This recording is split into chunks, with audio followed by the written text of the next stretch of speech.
So I have all my materials laid out. These are some pie cuts from a previous project that were already anodized with DC current. If you don't know how to do that, look it up. It's pretty interesting stuff. There's a lot of YouTube videos on it, so go ahead and teach yourself if you want to learn.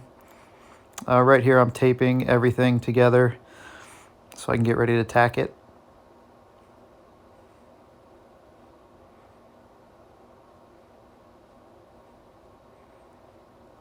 Use a purge plug on one side and aluminum foil on the other.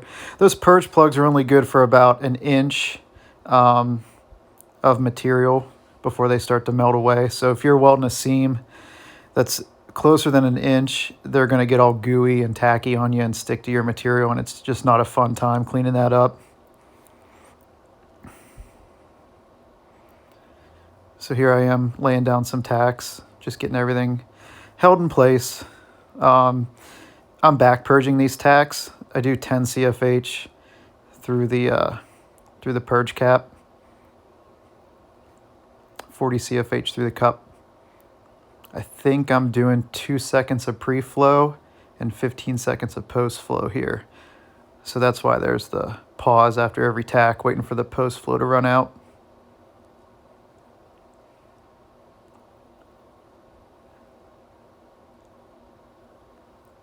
I could use another purge or another silicone plug on the other end of the pies, but welding that seam closest to the aluminum is what prevents me from getting all that gooey melted silicone.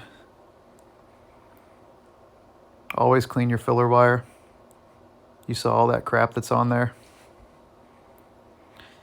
Getting everything clamped in here. I'm set at 32 amps for this. I wish I would have been a couple amps higher with the condition, humidity, and the temperature in the garage today. 32 amps was a little bit too low. Ideally, if I'd have known better, I would have been at 36 amps for all of this.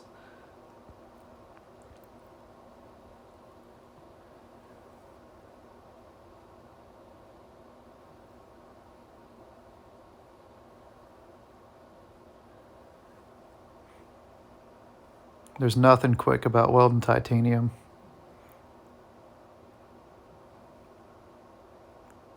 Strike your arc, 8 to 10 dabs, wait for your post flow, reposition, keep doing it all over again until you're done.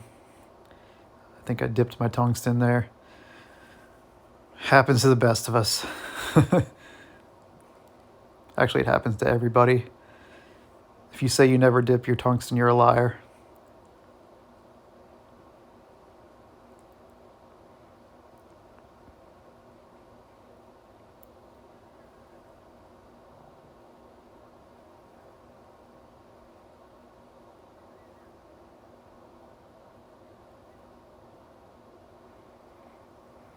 I was surprised through this entire little practice session here on these two seams with filler wire.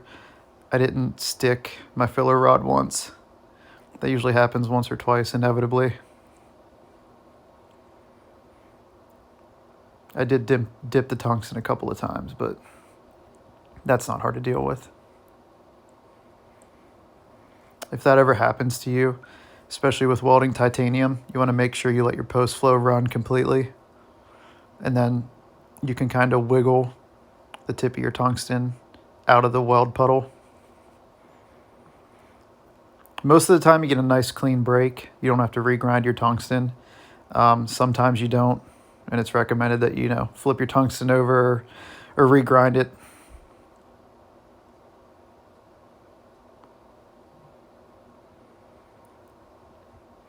I like to use that long copper braided wire as a ground lead, especially when I'm welding titanium in odd positions.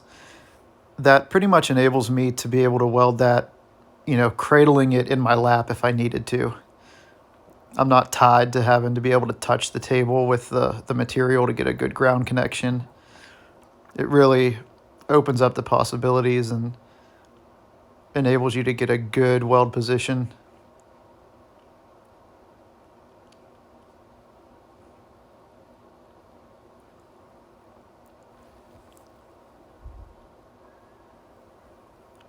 My ice cream weld Shorty back cap is from Garbage Weld Kids. I'm using a 21 edge welding cup.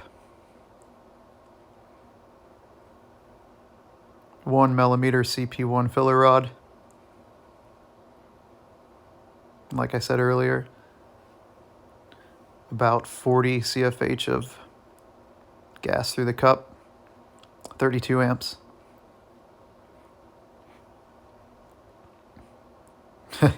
Right there, I stuck my tungsten twice in a row. If there was audio on this video, you'd hear me say fuck real loud through the helmet.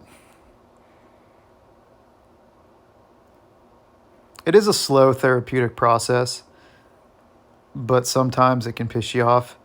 And when you're really trying to learn titanium, if you don't take failure well, I don't even recommend trying it, because you're going to fail. Your welds are going to look like shit. You're going to think, you know, I can't do this. You just got to keep practicing. That's all there is to it.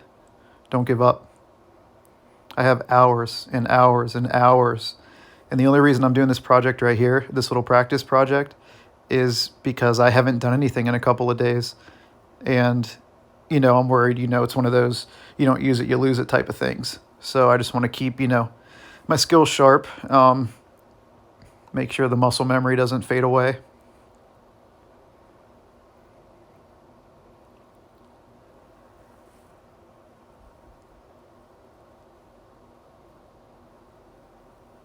So you'll notice right there, I didn't add any filler wire. What I was doing was I was just hovering over a spot that got some colorization from inadequate gas coverage while I was doing the original weld bead. And if you or if you strike an arc and do about half pedal, not enough to melt the weld bead, it really helps get rid of any color that you got. So here's the end result. Like I said, I wish I had been a couple amps higher. I would have had better internal penetration that way. And the weld bead outside would have laid out smoother.